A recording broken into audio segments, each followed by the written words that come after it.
My stepmother thought she inherited everything when Dad died. The house, the business, his $2.8 million estate. At his funeral, she whispered to her sister, "Finally, those ungrateful kids get nothing." What she didn't know was that Dad had quietly transferred everything to us 3 years earlier, and I'd been recording her conversation since the cancer diagnosis. My name is David Harrison, 34 years old, corporate attorney from Denver, Colorado. My father, Robert Harrison, was a successful construction contractor who built a multi-million-dollar business from nothing. When my mother died 8 years ago from breast cancer, Dad was devastated.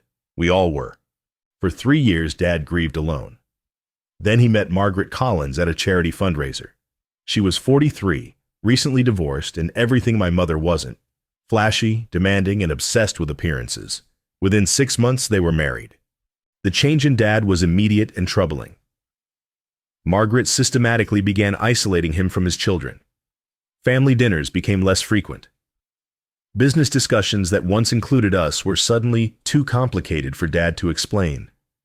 Margaret would hover during our visits, steering conversations away from anything substantial. "Your father needs to focus on enjoying life now," she'd say with a practiced smile. "All this business talk just stresses him out." My siblings felt it too. Sarah, my 32-year-old sister who managed Dad's accounting, found herself gradually excluded from financial discussions. Mark, 29 and Dad's project manager, was suddenly questioned about every decision he made on job sites. But we respected Dad's choice. Margaret made him happy in ways we couldn't after Mom's death. If this was what he needed, we'd support it. That changed when Dad was diagnosed with pancreatic cancer in January 2021. The diagnosis was devastating, but not entirely unexpected. Dad had been losing weight and energy for months. The oncologist gave him 18 months with aggressive treatment. Margaret's response was immediate and controlling. She appointed herself Dad's primary caregiver and began restricting our access to him. "The doctor says he needs minimal stress," she'd explain when we tried to visit. "Too many people overwhelm him." Family visits were scheduled through Margaret. Business calls were screened. Even Dad's longtime friends found themselves unable to reach him directly. Something felt wrong, but challenging a grieving wife seemed heartless. Dad had always been fiercely independent. If he wanted Margaret managing his care, that was his decision. My suspicions grew during a visit in March 2021. Dad seemed confused when I mentioned a conversation we'd had the week before. "I don't remember talking to you last week," he said, looking genuinely puzzled. Margaret quickly intervened. "The medication affects his memory, David. The doctors warned us about this." But Dad's confusion seemed selective. He remembered business details perfectly, but couldn't recall recent family conversations. It was as if someone was controlling the flow of information in both directions. I decided to start documenting everything. As an attorney, I understood the importance of evidence. I began recording my phone calls with Dad and Margaret, using a legal recording app that was admissible in Colorado courts. I also started noting dates, times, and witnesses for all our interactions. Initially, I found nothing obviously suspicious. Margaret was attentive. Dad seemed well cared for, and his medical treatment appeared appropriate. But patterns emerged that concerned me. Margaret scheduled our visits when Dad was most tired, right after chemotherapy or during pain medication peaks. She answered questions directed at Dad and often corrected his responses. Most troubling, she began discussing Dad's estate in ways that assumed she was the sole beneficiary. "When your father passes," she'd say during family meetings, "I'll need to decide what to do with the business. It's such a burden for a woman my age." The assumption that she would inherit everything was never explicitly stated but constantly implied. Margaret spoke as if Dad's business, properties, and investments would naturally pass to her as his widow. In June 2021, I had a conversation with Dad that changed everything. I was visiting alone. Margaret was at her book club, when Dad suddenly seemed more alert than he'd been in months. "David," he said, looking around to make sure we were alone, "I need to tell you something important." He explained that 3 years earlier, in 2018, he'd established an irrevocable trust naming his 3 children as beneficiaries. All his major assets, the business, real estate, investment accounts, had been transferred into this trust. "I knew Margaret married me for money," he said quietly. "I'm not stupid, but she made me happy after your mother died, and I thought that was worth something. I just made sure my children were protected." The trust was managed by Dad's longtime attorney, James Morrison, who had strict instructions not to reveal its existence until after Dad's death. Margaret knew nothing about it. "She thinks she's getting everything," Dad continued. "Let her think that. It keeps her motivated to take care of me. But when I'm gone, she'll discover that being my widow comes with a very modest inheritance." Dad had been planning this for years. The trust was legally bulletproof, established when he was in perfect health and of sound mind. Margaret would inherit the house they shared and a small savings account, about $50,000 total. Everything else belonged to his children. "Why are you telling me this now?" I asked. Dad's expression grew troubled. "Because Margaret's been asking me to sign documents. She says they're medical directives, but I think she's trying to change my will. I need you to make sure nothing happens to the trust." This conversation was recorded, like all our recent talks. But more importantly, it revealed that Margaret was actively trying to manipulate Dad's estate planning during his final months. I immediately contacted James Morrison to verify the trust's status. Everything Dad had told me was accurate. The trust was irrevocable and properly executed. Margaret had no legal claim to the assets it contained. But Morrison also confirmed my worst fears. "Margaret has been calling my office repeatedly," he said. "She's demanding to see your father's will and asking about his estate planning. She seems to believe she's entitled to information about his finances." Morrison had refused to provide any information, citing attorney-client privilege. But Margaret's persistent inquiry suggested she was planning something. I decided to increase my surveillance. Starting in July 2021, I began recording all interactions with Margaret, not just conversations with Dad. Colorado is a one-party consent state, meaning I could legally record conversations I participated in without the other party's knowledge. What I discovered was deeply disturbing. Margaret spoke differently when she thought Dad couldn't hear her. She complained bitterly about his children, expressed frustration with his medical treatments, and most tellingly, made detailed plans for spending her inheritance. During one recorded conversation, she told her sister about her plans to sell Dad's business and travel to Europe. "I've earned this money," she said. 5 years of dealing with his bratty kids, and now this cancer. I deserve every penny." Another recording captured her discussing Dad's condition with a tone that chilled me. "Honestly, I wish it would just be over," she said.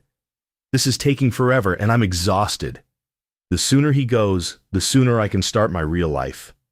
These weren't the words of a grieving wife. They were the calculations of someone waiting for a payday. But the most damning evidence came in September, 2 months before Dad died.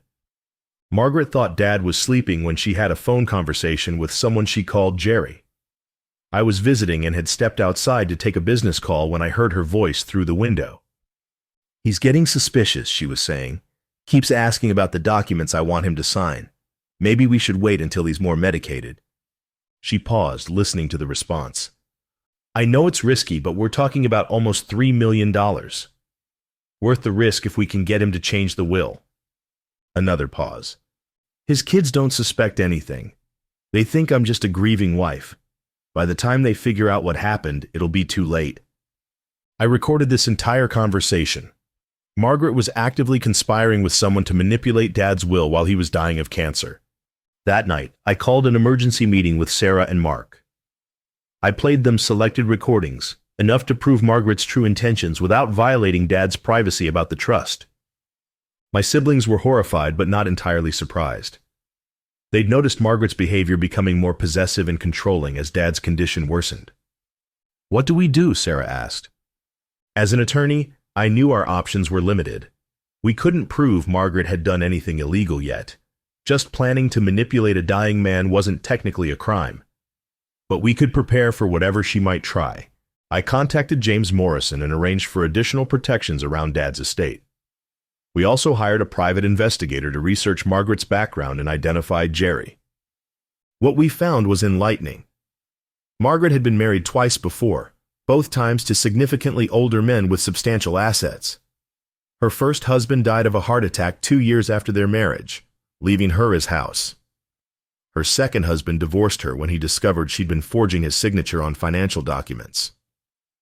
Jerry turned out to be Jerome Walsh, a disbarred attorney who specialized in contested estate cases.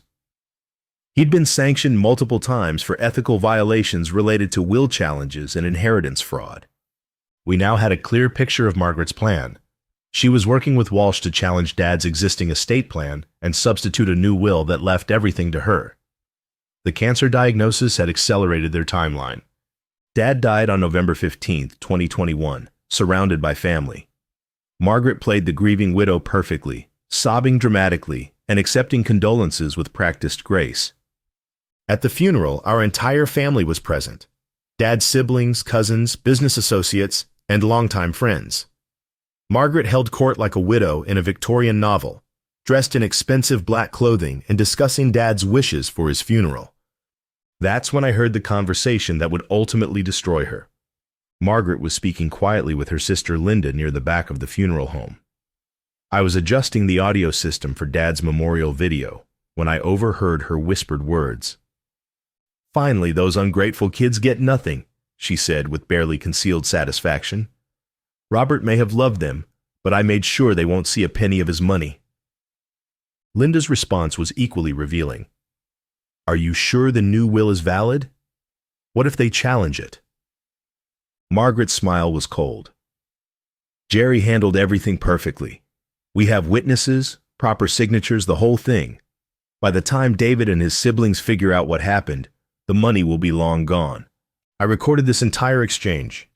Margaret had just confessed to fraud at her husband's funeral. The will reading was scheduled for the following Tuesday.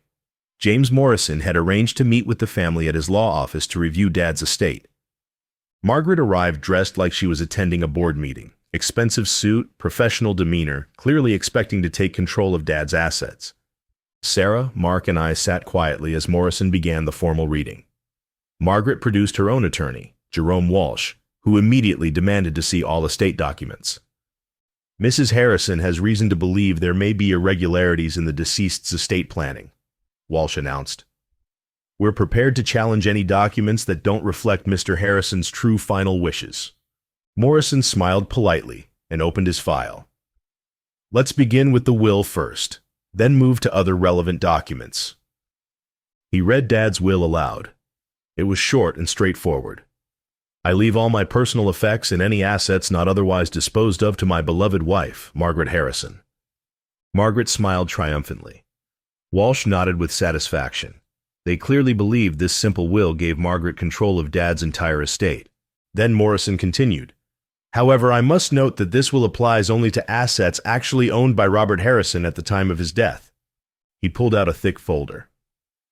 "In 2018, Mr. Harrison established the Harrison Family Trust, transferring all major assets, the construction business, real estate holdings, investment accounts, and bank accounts, into an irrevocable trust benefiting his 3 children. Margaret's face went white. Walsh started shuffling through papers frantically. "The total value of trust assets is approximately $2.8 million, Morrison continued calmly. "Mrs. Harrison's inheritance under the will consists of personal effects, household furnishings, and one joint savings account containing $47,000. The silence in the room was deafening. Walsh was the first to speak. "This is unacceptable. Mrs. Harrison was Robert's wife. She has a right to more substantial inheritance." Morrison's response was measured. "The trust was established 3 years ago when Mr. Harrison was in perfect health. It's legally irrevocable and properly executed. Mrs. Harrison has no legal claim to trust assets." Margaret finally found her voice. "This is impossible. Robert would never cut me out. He loved me." "I'm sure he did," Morrison replied gently, "which is why he left you the house and savings account. But he also loved his children and wanted to ensure their financial security." Walsh immediately began making threats about contesting the trust, claiming undue influence and mental incapacity. But Morrison was prepared for this. "I should mention," he said, "that Mr. David Harrison has provided me with audio recordings of conversations suggesting there may have been attempts to manipulate Mr. Harrison's estate planning during his final illness. I pulled out my phone and played the recording from Margaret's funeral conversation. Her own words filled the room. "Finally, those ungrateful kids get nothing. I made sure they won't see a penny of his money." Margaret's face went from white to deep red. Walsh immediately advised her to stop speaking. "This recording also mentions a new will with proper witnesses and signatures," I continued. "I believe the district attorney's office would be very interested in investigating potential estate fraud." The meeting ended with Walsh hustling Margaret out of the office while she proclaimed her innocence and threatened legal action. But we knew she had no legal standing. The trust was bulletproof, and her own recorded words proved fraudulent intent.